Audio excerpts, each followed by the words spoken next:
Welcome to Sweet Tea with the Classics, the podcast that takes classic literature and gives it a southern twist. Grimm's Fairy Tales by Jacob Grimm and Wilhelm Grimm. Preparer's note: the text is based on translations from the Grimm's Kinder- und Hausmärchen by Edgar Taylor and Marian Edwards. Jorinda and Jorindel. There was once an old castle that stood in the middle of a deep, gloomy wood, and in the castle lived an old fairy. Now this fairy could take any shape she pleased. All the day long she flew about in the form of an owl, or crept about the country like a cat. But at night she always became an old woman again. When any young man came within 100 paces of her castle, he became quite fixed and could not move a step until she came and set him free, which she would not do till he had given her his word never to come there again. But when any pretty maiden came within that space, she was changed into a bird, and the fairy put her in a cage and hung her up in a chamber in the castle. There were 700 of these cages hanging in the castle, and all with beautiful birds in them. Now there once was a maiden whose name was Jorinda. She was prettier than all the pretty girls that were ever seen before. And a shepherd lad, whose name was Jorindel, was very fond of her, and they were soon to be married. One day they went to walk in the wood, that they might be alone, and Jorindel said, "We must take care that we don't go too near to the old fairy's castle." It was a beautiful evening. The last rays of the setting sun shone bright through the long stems of the trees upon the green underwood beneath, and the turtle doves sang from the tall birches. Jorinda sat down to gaze upon the sun. Jorindel sat by her side, and both felt sad, though they knew not why. But it seemed as if they were to be parted from one another forever. They had wandered a long way, and when they looked to see which way they should go home, they found themselves at a loss to know what path to take. The sun was setting fast, and already half of its circle had sunk behind the hill. Jorindel, on a sudden, looked behind him and saw through the bushes that they had, without knowing it, sat down close under the old walls of the castle. Then he shrank for fear, turned pale, and trembled. Jorinda was singing. The ring-dove sang from the willow spray. Well-a-day, well-a-day. He mourned for the fate of his darling mate. Well-a-day. When her song stopped suddenly, Jorindel turned to see the reason, and behold, his Jorinda changed into a nightingale, so that her song ended with a mournful choo choo. An owl with fiery eyes flew 3 times round them, and 3 times screamed, "To-hoo, to-hoo, to-hoo." Jorindel could not move. He stood fixed as a stone, and could neither weep nor speak nor stir hand or foot. And now the sun went quite down. The gloomy night came.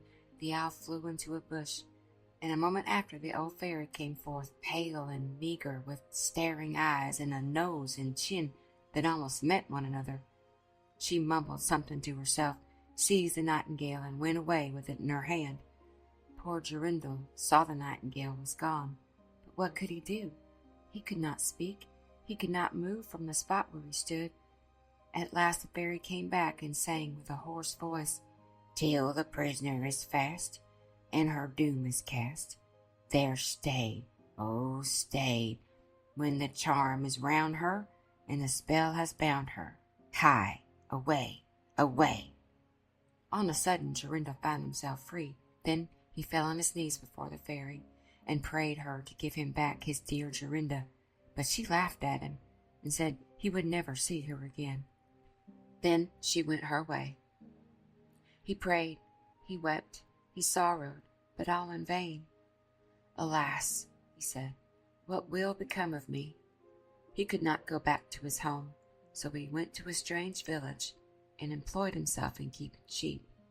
Many a time did he walk round and round, as near to the hated castle as he dared go, but all in vain. He heard or saw nothing of Jorinda. At last he dreamt one night that he found a beautiful purple flower, and in the middle of it lay a costly pearl. He dreamt that he plucked the flower and went with it in his hand into the castle, and that everything he touched with it was disenchanted, and that there he found his Jorinda again. In the morning when he awoke, he began to search over hill and dale for this pretty flower, and 8 long days he sought for it in vain. But on the 9th day, early in the morning, he found that beautiful purple flower, and in the middle of it was a large dewdrop, as big as a costly pearl. Then he plucked the flower, and set out and travelled day and night till he came again to the castle.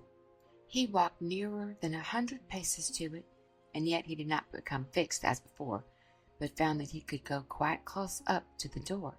Jorinda was very glad indeed to see this. Then he touched the door with the flower, and it sprang open, so that when he went in through the court and listened when he heard so many birds singing, at last he came to the chamber where the fairy sat, with 700 birds singing in the 700 cages. When she saw Jorindel, she was very angry, and screamed with rage, but she could not come within 2 yards of him, for the flower he held in his hand was his safeguard. He looked around at the birds, but alas, there were many, many nightingales, and how then should he find out which one was his Jorinda? While he was thinking what to do, he saw the fairy had taken down one of the cages and was making the best of her way through the door. He ran or flew after her, touched the cage with the flower, and Jorinda stood before him, and threw her arms round his neck, looking as beautiful as ever, as beautiful as when they walked together in the wood. Then he touched all the other birds with the flower, so that they all took their old forms again, and he took Jorinda home, where they were married and lived happily together many years. And so did a good many other lads, whose maidens had been forced to sing in the old fairy's cages by themselves, much longer than they liked. Thank you for listening to Sweet Tea with the Classics. We hope you enjoyed the episode. Please like, share, and subscribe for more.